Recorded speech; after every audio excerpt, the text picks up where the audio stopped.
Hey guys, it's Melody. I'm just here with another tooth video, I guess you could say.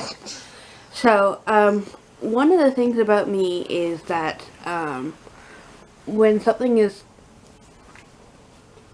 worrying me or freaking me out, I tend to research the heck out of it. When I am worried about something, having all the information that I can about it really helps me to calm down and feel like I'm more in control of the situation. So in doing research about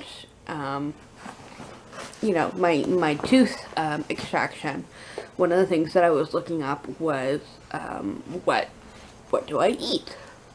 And I came across a lot of people saying, soup and smoothies and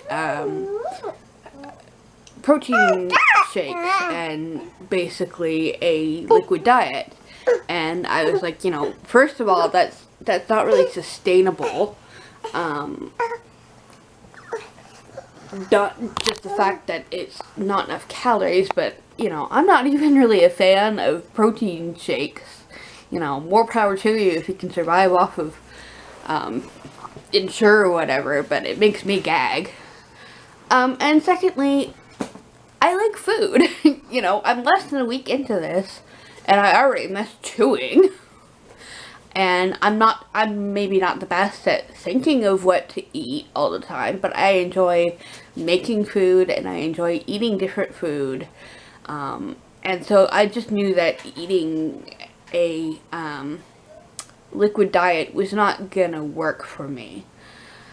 So I decided that I was going to record what I ate as I felt like eating and as I had ideas for what I could eat, and put a video together in case anybody else is thinking, I can't do this, I can't survive on a liquid diet. So,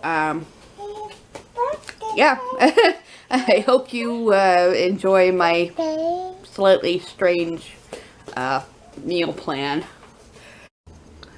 So for breakfast on day one is I made myself a smoothie. I was trying to go for like a peanut butter jam sandwich sort of smoothie. So it's got ice and peanut butter and oats and some berries and some cashew milk in it. And I did use a little bit more water to water it down because it was quite thick.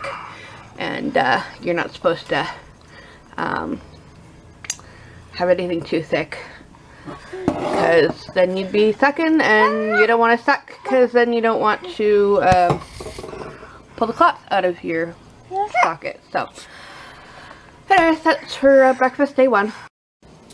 Okay, so for lunch on day one, I'm pretty hungry right now. I didn't really eat much yesterday before I went to the dentist, and then last night was just broth and chili, and the smoothie isn't holding me that well. So I took a bunch of pasta and I cooked it until it was really soft, and then I just put some sauce on it.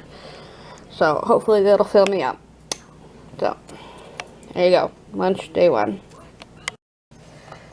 So the pasta was good, but I probably would have cooked it for a little while longer.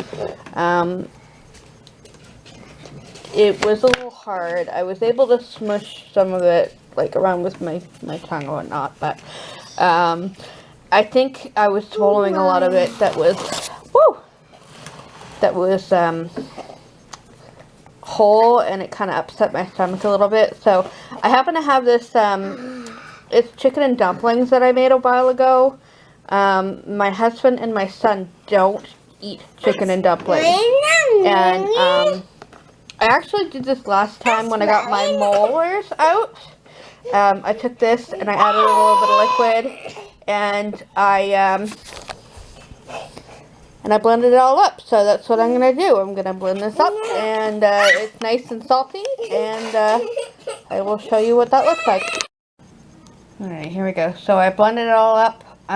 We do have a Ninja Bullet blender system that we got for Black Friday. And it works really well, so blended it all up, warmed it up. I know it doesn't look like much, but I promise it tastes pretty good. I am making some chili for my husband to have when he comes home, and I'm probably going to eat some tomorrow, but this is for tonight. This is supper for day number 1 post-surgery. Alright. And of course there's plenty of things like Jell-O and ice cream. This Jell-O actually my lovely best friend brought over for me. So, thank you very much. Alright, breakfast day 2. I decided I wanted something a little bit more filling, so I just made some oatmeal. It's just regular quick oats I made in the microwave. Put some maple syrup and some milk with it. I do have to wait for it to cool down.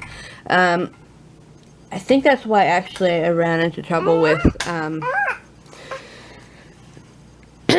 dry socket in December.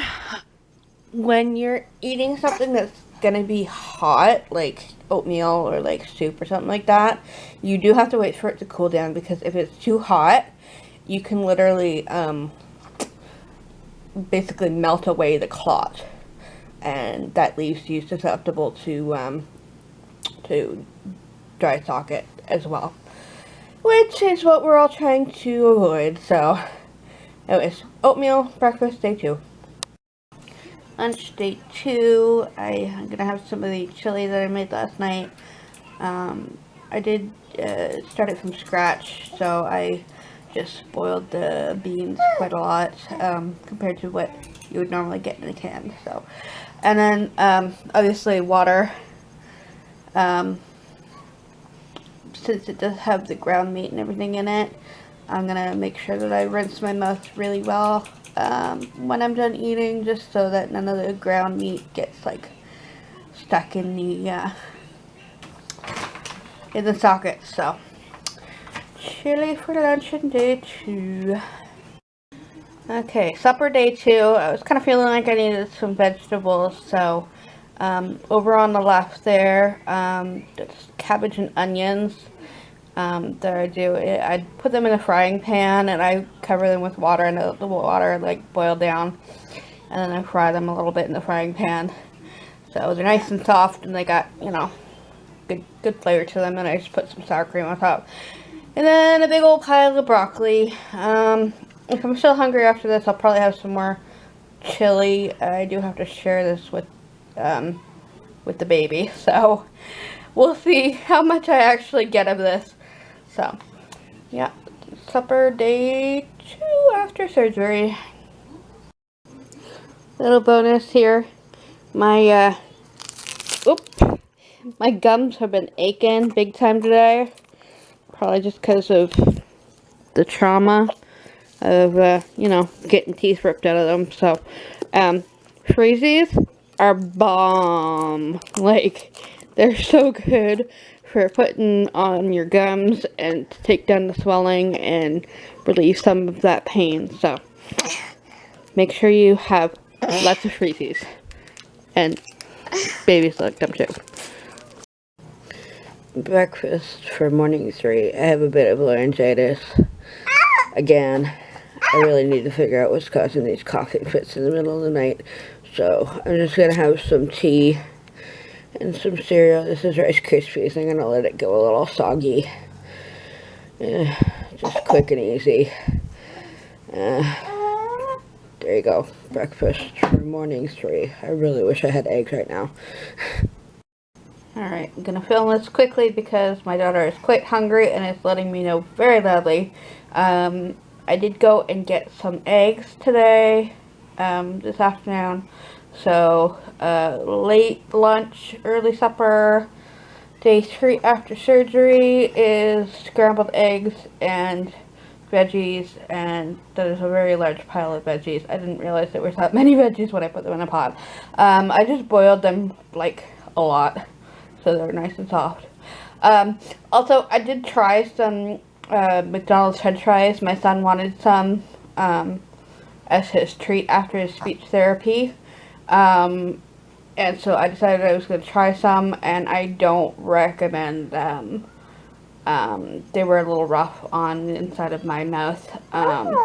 Possibly when things get a little bit more healed up, they'll be fine, but definitely not day 3 after surgery.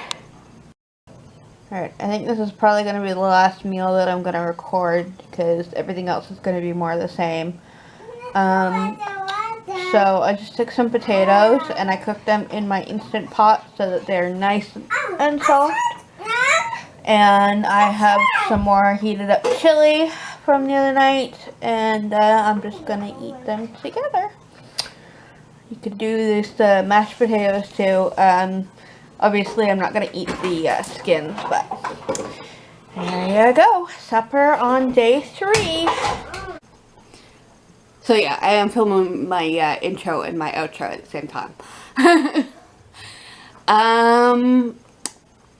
After about the 3rd day, after this, I did start noticing that some of my, the smaller, sockets, like especially here in the front, they are starting to close a little bit. One of the kind of weird things for me is that